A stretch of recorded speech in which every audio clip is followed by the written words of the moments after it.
Praise the Lord, hallelujah. खुदा भला है, उसकी शफकत अबदी और उसकी वफादारी पुश्त दर पुश्त हमारे साथ साथ रहती है।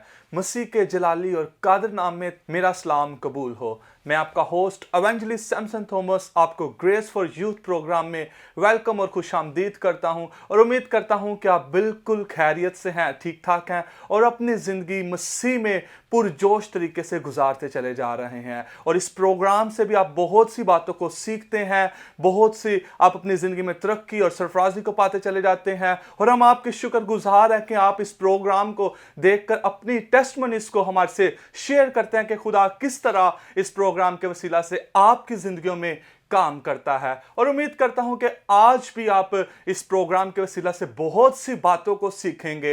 जो हमारे गेस्ट हैं उनकी लाइफ से इंस्पायर होंगे, खुदा ने किस तरह उनकी ज़िंदगी में अपने जलाल को और किस तरह अपनी खिदमत को उनसे ले रहा है। तो आज भी हमारे पास बड़े स्पेशल गेस्ट मौजूद हैं जो कि अपनी खिदमत को चर्च ऑफ नाजरीन बहार कॉलोनी में सरअंजाम दे रहे हैं। और उनकी खिदमत के वसीला से जो हमारे यंगस्टर हैं बहुत से चेंज होते जा रहे हैं, नशे की लानत से वो बाहर आते जा रहे हैं और अपनी जिंदगियां खुदा को दिए जा रहे हैं। तो आज भी आई बिलीव दैट कि आज आप इनकी बातों से इंस्पायर होंगे और आप यकीनन इनके वसीला से बरकत को पाएंगे। तो जी पास्टर आसिफ खोखर, आपको वेलकम और खुशामदीद।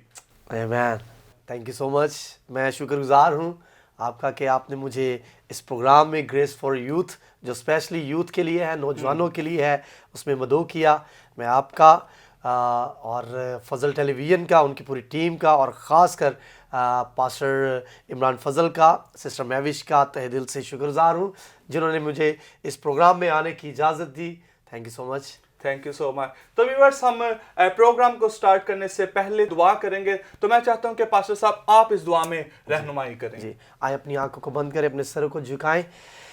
आए आसमानी खुदा बाप, तेरी शुक्रगुजारी करते हैं इस वक्त, इस लम्हा के लिए खुदा जो तूने बख्श दिया। आज की ख़ास बातें जो नौजवानों के लिए है, यूथ के लिए है, आसमानी खुदा बाप वो उनके लिए बाबरकत साबित हो। और हम जो कलाम में से सीखें आज खुदा वो 30 नहीं 60 नहीं बल्कि 100 गुना फल लेकर आए। आए आसमानी खुदा बाप, मेरी इस दुआ को सुनना कबूल करना। तेरे बेटे अपने मुनज्जी खुदा यीशु मसीह के नाम से मांगते और पा लेते हैं। आमीन आमीन, ग्लोरी टू गॉड। तो पास्टर साहब, पहले तो आप हमें बताएं कि आपका क्या हाल चाल है। मैं बिल्कुल ठीक ठाक हूँ, very well. Praise the Lord, you looking very handsome. You also. Thank you so much. तो सबसे पहला जो मेरा क्वेश्चन है कि आप हमें बताएं कि आपका जो फैमिली बैकग्राउंड है वो किस तरह का है। फैमिली बैकग्राउंड, जैसे फैमिली के मतलब अगर बात करें तो मेरी फैमिली काफ़ी बड़ी है और बहुत अच्छी है, क्यूट फैमिली है। और बैकग्राउंड अगर देखा जाए तो मेरे दादाजी, उनका नाम एल्डर प्रीतम था और वो FGA चर्च में एज अ एल्डर खिदमत करते रहे। जो FGA चर्च है उसके एल्डर होते हुए उन्होंने चर्च मैनेजमेंट में काफ़ी ज़्यादा खिदमत सरअंजाम दी। और उनकी कोशिश थी कि मेरी फैमिली में से, मेरे बच्चों में से, जैसे कि उनके 4 बेटे हैं और उनकी कोशिश थी चारों बेटों में से कोई ना कोई जो है वो खिदमत के काम में आए। तो खिदमत के काम में हम छोटे थे, तो छोटे होते हुए वो उनकी अक्सर कोशिश होती थी कि हम चर्च जाएं, लेकिन आपको पता है कि बच्चे अक्सर जिद करते हैं, नहीं मैंने ये काम करना है, ये काम करना है। तो उस वक्त नादानी में इतनी दिलचस्पी नहीं थी। तो वक्त गुजरता गया।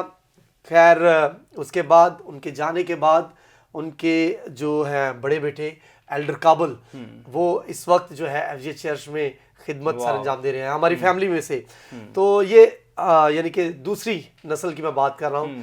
फर्स्ट जनरेशन मेरे दादाजी, उनके पहले आई थिंक हमारा जो ताल्लुक था वो इंडिया के साथ था। तो वो इंडिया से यानी कि बिलोंग करते थे और किस तरह से थे ये इतना ज़्यादा मैंने कभी जाने तो ये ज़रूरी है कि वो खुदा को उन्होंने कबूल किया था। और एक और बात मैं उनके मतलब बताना चाहता हूँ कि वो पढ़ना लिखना नहीं थे जानते, लेकिन खुदावंद में रहते हुए उन्होंने अपने खुदा पर उनका ईमान था, भरोसा था। तो उन्होंने इस कदर मेहनत की और उनके अंदर इस कदर लगन थी कि उन्होंने बाइबल को पढ़ना शुरू कर दिया। बाइबल के जो हवाला जाते उनको जुबानी याद होते थे। खुदा उनकी शुक्रगुजारी करते हैं। लेकिन कुछ ऐसा लाइफ में आया, उनको हार्ट अटैक आया और वो इस दुनिया में नहीं रहे।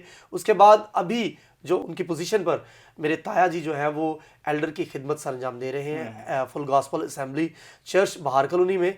और इसके अलावा जो थर्ड जनरेशन जो मैं हूँ, हमारी फैमिली में से, हमारी यानी कि नस्ल में से आई एम थर्ड जनरेशन, मैं तीसरा बंदा हूँ जिसको खुदा ने चुना है और खुदा की खिदमत कर। Praise the Lord, amazing story. और खुदावंद इसी तरह हमारी दुआ है कि खुदा नस्ल दर नस्ल आपको अपने जलाल के लिए खिदमत के लिए इस्तेमाल करता चला जाए। बड़ी अच्छी स्टोरी आपने शेयर की है। तो मुझे बताएं कि आप किस तरह इंस्पायर हुए, आपने क्या प्लानिंग्स की कि आपको भी इस तरह फिर खिदमत में आना चाहिए? अब बेसिकली मेरा कोई ऐसा प्लान तो नहीं था, चूँकि जब मैं छोटा था तो मेरा जो विजन था या मेरे जो गोल सेम था कि मैं जब पढ़ लिख जाऊं और बड़ा हूं तो मैं एक अच्छा पायलट बनूं, ठीक है, या इंजीनियर बनूं। तो मेरी ख्वाहिश थी कि मैं चेयर पे बैठा हूं और ऐसे टेबल लगा और ये हो काम। तो लेकिन लाइफ में कुछ उतार चढ़ाव जो है वो आया और वक्त गुजरता गया। तो जैसे जैसे लाइफ में ग्रो करता गया तो विजन भी चेंज होता गया। तो खिदमत में आने का कोई प्लान नहीं था।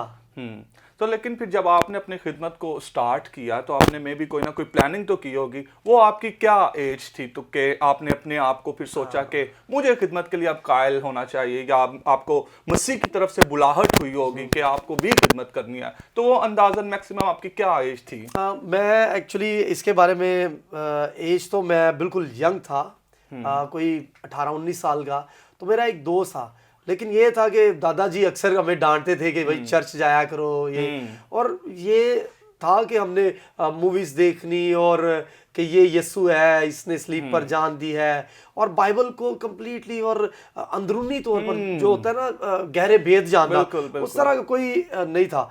तो एक मेरा दोस्त जिसका नाम शाहिद है, उसने मुझे इनविटेशन दिया कि भाई एक चर्च है पार्क चर्च ऑफ क्राइस्ट जो इबादत करते हैं वारस रोड पर, तो आओ हम वहां पर चलते हैं। तो वो बाइबल स्टडी भी करवाते हैं। तो सेकुलर स्टडी के साथ साथ बिब्लिकल स्टडी सीखना भी बहुत जरूरी है। तो उसने मुझे इनविटेशन दिया और जब मैं वहां पर गया तो वहां पर मैंने बाइबल को सीखना शुरू किया। मेरी स्टडीज हुई और मैंने खुदा के कलाम के हु इज गॉड, खुदा कौन है और क्रिएट करने वाला कौन है, कलाम क्या है, ये कौन सी बातें हैं, तो इसके मुतालिक आहिस्ता आहिस्ता से सिखाया। और हमारी लाइफ कैसी है, हमने क्या करना है, और जो हम करते हैं, जिस तरह लाइफ गुजारते हैं, इससे किस तरह हम यानी कि बच सकते हैं। तो मेरी स्टडी जब होना शुरू हुई तो मैंने जानना जब शुरू किया तो मेरी दिलचस्पी आहिस्ता आहिस्ता बाइबल की तरफ बढ़ती गई। तो मैं इस तरफ आना शुरू हुआ। खिदमत का मैंने अभी तक यानी कि कोई प्लान नहीं था, लेकिन आना जरूर शुरू किया, बाइबल को जानना जरूर मैंने शुरू किया। तो थैंक यू सो मच कि आपने बहुत अच्छी बातों को हमसे शेयर किया। तो जैसा कि आप पास्टर हैं तो आप हमें बताएं कि आपको किस तरह की प्रॉब्लम्स में से ये गुजर कर आपने पास्टर बने, कैसी प्रॉब्लम्स आपकी लाइफ में आई? मैं बड़ा गुड क्वेश्चन आपने किया है। प्रॉब्लम्स एक खादम बनने के लिए लाइफ में बहुत सारी ऐसी मुश्किलात। आज लोग शायद समझते हैं कि खादम बनना बहुत आसान है, खादम 3 साल की डिग्री करो, डिग्री लो और दैट्स इट, पास्टर बन जाओ। तो मैं जब वहां पर रहा तो 7 साल मैंने वहां पर सीखा कलाम को। वहां पर उन्होंने डिसाइपलशिप के हवाले से मुझे यानी कि गाइड किया कि हम किस तरह से डिसाइपल बन सकते हैं। और डिसाइपल, जब तक हम डिसाइपल नहीं बनते, एक शागिर्द नहीं बनते, तो हम एक मसीही नहीं कहलाते। जैसे अमाल की किताब में लिखा है कि इंताकिया में शागिर्द जो थे वो मसीही कहलाए। तो ये जानना मेरे लिए इंतहाई जरूरी था। तो नेपाल से दाल भाई जो थे उस वक्त वहां वो खिदमत कर रहे थे, तो उन्होंने मुझे बपतिस्मा दिया, मुझे आज भी याद है। और फिर मेरा और ज्यादा मेरी दिलचस्पी बढ़ी। तो 7 years उनके साथ खिदमत करने के बाद फिर वहाँ से मैंने यानी कि स्टेप जो था वो अपनी मेरे एक भाई हैं, दोस्त भी हैं और मेरे सीनियर पास्टर भी हैं, पास्टर मंजूर अख्तर खोखर, तो उनकी रहनुमाई में मैं आ गया। लेकिन हमारा मदर चर्च जो था वो FGA ही था। अच्छा। जाते हम FGA थे, लेकिन चूंकि दोस्त ने कहा तो फिर वहां पर, और इस तरह से कलाम को सीखने का और ज्यादा मौका मिलता गया। तो मुझे याद है आज भी, फिर उनके साथ तकरीबन कोई 7-8 साल मैंने फिर वहां पर रहते हुए मेरे दिल में बात आई कि कलाम को और ज्यादा अगर सीखना है तो सेमिनरी करना बहुत जरूरी है। यहाँ से आप एक तो आपको एक डिग्री भी मिलती है और दूसरा आप कलाम को और ज्यादा प्रॉपरली आप इन चीजों को सीख लेते हैं। पॉलिश एक जैसे होता है ना कि अब बंदे को पता चल जाता है कि यार ये स्टेप है, इनको सीखना आपके लिए इंतहाई जरूरी है। आज मैं देखूं तो शायद लोगों के लिए ये कहना आसान है कि जी 3 साल दी, लेकिन उसके पीछे उसकी क्या एफर्ट्स हैं, क्या उसकी मेहनत है। यानी कि 14 साल बाद मुझे मौका मिला कि मैं सेमिनरी करूं, तो मैंने फिर सेमिनरी में असेंबलीज ऑफ गॉड में एडमिशन लिया, जिनकी पासवानी जो है वो हमारे जॉन इकबाल साहब जो है जॉन इकबाल साहब कर रहे हैं। तो वहां पर आया तो मुझे काफी ज्यादा मुश्किलात का सामना करना, जैसे कि 5 से 8 बजे क्लास थी और रेगुलर क्लास होती थी। तो काफ़ी अक्सर मेरे जो यार दोस्त होते थे उन्होंने कहना लै अभी होना है तो पक्का पादरी बनेगा, और फैमिली से भी काफ़ी दफ़ा। और मुझे आज भी याद है कि जब मेरी शादी हुई, शादी के बाद फिर ये काम इधर आना, तो काफ़ी ज़्यादा मुश्किलात का सामना करना। फिर गुनाह जो है वो खींचता है इंसान को, गुनाह की लज्जत खींचती है कि यार छड़ पर आए काड़ा पादरी पूरा है वो। तो ये चीज़ें जो है ना वो काफ़ी ज़्यादा मुश्किलात का सामना करा। और अब इब्लीस ने बड़े बहुत दफ़ा, और मैं इतनी जल्दी, मुझे अक्सर लोग कहते थे, मैं सेमिनरी जब करने जाता था तो अक्सर मुझे मेरे दोस्त कहते थे कि आए पास्टर की सीट पर बैठे, या आए जो मुझे जानते थे। तो मेरे दिल में एक डर होता था, यार ये जगह जो है ना बड़ी इंपॉर्टेंट है, तो यहाँ पर बैठने के लिए अपने आप को तैयार करना बहुत जरूरी है। तो मेरे दिल में यही डर होता था, यही बातें होती थी, तो मैं नहीं था। लेकिन जब तक खुदा के पाकरू ने मुझे गाइड नहीं किया, मैं यहाँ तक नहीं आया, खुदा की तरफ से कॉलिंग नहीं आई या खुदा की तरफ से बुलाहट नहीं आई, तो मैंने उस चीज को एक्सेप्ट नहीं किया। Praise the Lord. खुदावंद आपको बरकत दे, और हमारी दुआ है कि आप इसी तरह और ज़्यादा मसीह में बढ़ते चले जाएं, तरक्की पाते चले जाएं, सरफराज होते चले जाएं। कलाम में लिखा गया कि सारी चीज़ें मिलकर भलाई पैदा करती हैं। तो यकीनन जो चीज़ें आपने जो टाइम पीरियड गुजारा है, ये एक वक्त है कि अब आपके लिए एक भलाई का काम पैदा कर रही हैं। Praise the Lord. तो इस वक्त ब्रेक चाहेंगे, तो मिलते हैं फिर एक ब्रेक के बाद।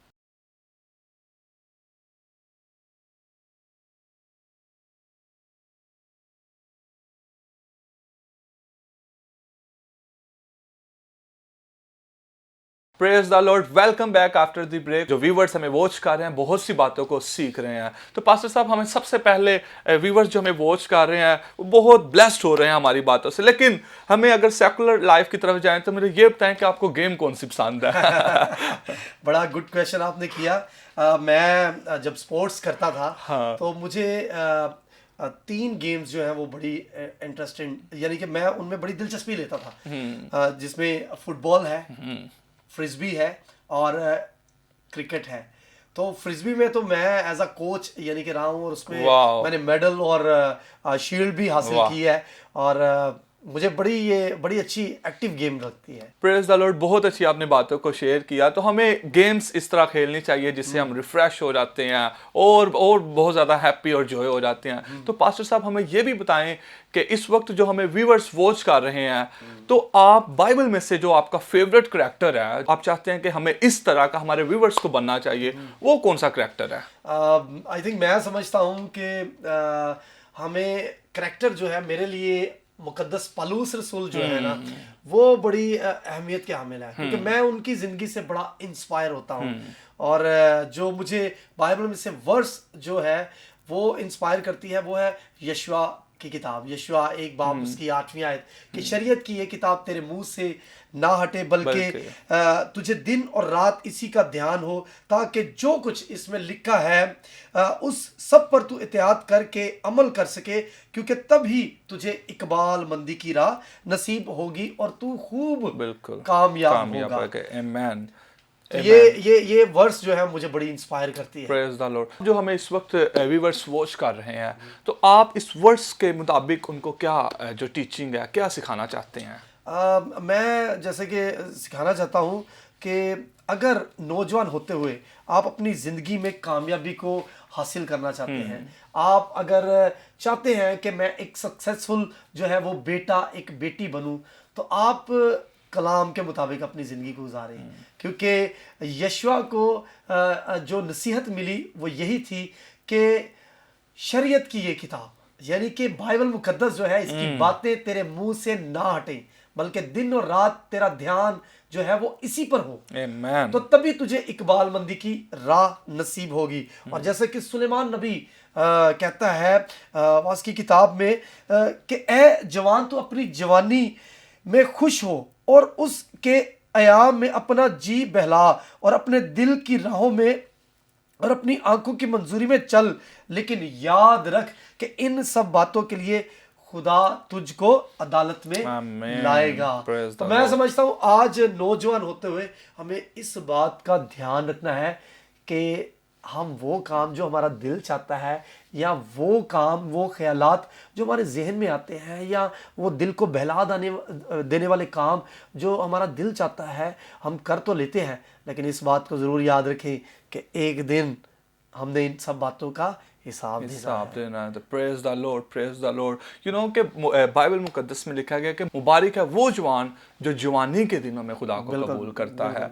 तो व्यूअर्स को मैं ये कहना चाहता हूँ कि आप अगर यंगस्टर है तो आपको चाहिए आप मसीह के साथ अपने आप को कंबाइन कर दें, रफाकत में, फेलोशिप में, प्रेयर में, फास्टिंग में, वर्शिप में मजबूत होते चले जाएं, तो आपकी ज़िंदगी में ऑटोमेटिकली जो उनसे हालात है, सिचुएशंस है, डे बाय डे चेंज होते चले जाएंगी। तो ये जो मरहला है यू नो कि मसीह को कबूल करने के बाद, मसीह को कबूल करने के बाद ऑटोमेटिकली लाइफस्टाइल चेंज हो जाता है यू नो। तो ये सारा जो टाइम पीरियड है या ये सारी कंडीशंस है या सिचुएशन है, ये किस तरह एक होती है? जैसे कि जब सबसे पहले तो यूहन्ना के अंजील में हम पढ़ते हैं जितनों ने उसे कबूल किया खुदा ने उनको फर्जंद होने का हक बख्शा। तो जब हम खुदा के बेटे या बेटियां बन जाते हैं, उसे कबूल कर लेते हैं, तो हमारी थिंकिंग बदल जाती है, हमारा उठना बैठना बदल जाता है, हमारा लाइफस्टाइल, हमारी ड्रेसिंग बदल जाती है। जैसे पहले होता था ठीक है यार नहाए हैं धोए हैं ठीक है, चर्च जाना नहीं जाना ठीक है, और हमारी ड्रेसिंग जो है वो जिस तरह की भी है, व्हाटएवर, जैकेट पहनी, जीन्स पहनी, और लेकिन अब जब खुदा को कबूल कर लिया है तो लाइफस्टाइल ही चेंज हो गया, बातचीत करने का स्टाइल चेंज हो गया और थिंकिंग चेंज हो गई है। तो मैं समझता हूं जब आप चेंज हो जाते हैं, आपके बीवी बच्चे आपकी फैमिली ये बदलना शुरू हो जाते हैं और खुदा की बरकतें जो हैं वो आपकी जिंदगी के अंदर आना शुरू हो जाती हैं। तो खुदा को कबूल करना इट्स मीन ब्लेसिंग्स को अपनी लाइफ में लेना है। तो मैं समझता हूँ जो जैसे मैंने वर्स बताई यशवा एक बाब उसके कि जब हम कलाम को अपनी जिंदगी में ले लेते हैं, इंसान का उठना बैठना और उसका लाइफस्टाइल ही चेंज हो जाता पूरा का पूरा। Praise the Lord. You know कि कलाम बताता है कि मैंने नहीं बल्कि तूने मुझे चुन लिया है। तो खुदा के जब हम we are chosen by God, तो जब हम चूज किए गए हैं खुदा के, तो ऑटोमेटिकली हमारा ये जो मसीह को कबूल करने के बाद जो उनसे हमारा स्टाइल है, वॉकिंग स्टाइल है, वॉच करना, उठना बैठना, कपड़ों को ड्रेसिंग करना ऑटोमेटिकली चेंज हो जाता है। जैसा कि मैंने आपको बताया कि यू लुकिंग वेरी हैंडसम, तो दैट्स व्हाई जब आप मसीह में आ गए तो automatically your style, your dressing is change by the grace of God. Hallelujah. तो जो इस वक्त हमें व्यूअर्स वॉच कर रहे हैं, तो आप उनको आज के इस टॉक शो के वसीला से मोटिवेट क्या करना चाहते हैं? मैं आज की तमाम जो टॉक शो हमारी हुई है और जो हमारे व्यूअर्स नौजवान देख रहे हैं इस प्रोग्राम को, मैं ख़ास मैसेज उनके लिए ये देना चाहता हूँ कि आज अगर आपने मसीह को कबूल नहीं किया तो आपकी ज़िंदगी जो है हो सकता है वो बेरौनक है। हो सकता है आपके वो काम जो सालों से आप चाहते हैं वो नहीं हो पा रहे, तो इसका मतलब आपको मसीह को कबूल करने की जरूरत है। बिल्कुल। जब आप मसीह को कबूल करेंगे, आप देखिए आपकी जिंदगी खुशहाल हो जाएगी, कामयाबी आपके कदम चूमेगी। अगर आप एजुकेशनली तौर पर एजुकेशन में वीक हैं, आप मसीह को कबूल कर लीजिए, कलाम को पढ़ना शुरू कर दीजिए, कलाम आपकी ज़िंदगी में आ जाएगा, कामयाबी आपकी ज़िंदगी में आ जाएगी, रौनक आपकी ज़िंदगी में आ जाएगी। अगर आपका जो है फैमिली के अंदर आपकी कोई वैल्यू नहीं है, कोई आपसे प्यार नहीं करता, तो ये जान लीजिए एक है जो आपसे प्यार करता है और वो मेरा और आपका नजात है। जब आप उसे कबूल कर लेंगे तो हर कोई आपसे प्यार करेगा। हालेलुया। तो मसीह को कबूल करना मेरे अजीजों आज बहुत ज़रूरी है। और नौजवान होते हुए अगर हम नौजवानी के अयाम में उसको कबूल कर लेते हैं तो खुदा हमें वो बरकतें देता है जो हमारी नस्लों नस्लों तक कायम है। Amen amen. Thank you so much pastor साहब कि आपने पावरफुल थॉट्स को हमारे व्यूअर्स के साथ शेयर किया। तो आई बिलीव डैट कि जितने भी हमें व्यूअर्स वॉच कर रहे हैं आज के टॉक शो से, ये बहुत ज़्यादा ब्लेस्ड हुए हैं आपकी लाइफ से, आपके टॉकिंग स्टाइल से, ड्रेसिंग से, जो कि मुझे बहुत ज़्यादा अच्छी लग रही है। तो यू नो कि हमारे जो से व्यूअर्स हैं वो भी बहुत ज़्यादा ब्लेस्ड हुए हैं। तो हम चाहते हैं कि व्यूअर्स से इजाज़त लेना। तो thank you so much viewers, praise the Lord. I believe that कि आपने बहुत सी बातों को आज के टॉक शो के जरिए से सीखा है। तो we will wait for your testimonies my friends, my sisters, brothers and जितने भी हमें इस वक्त वॉच कर रहे हैं, हम आपकी गवाहियों के, आपकी टेस्टमनीज का वेट करेंगे। तो देखते रहिए grace for youth only on Fazal television. God bless you all.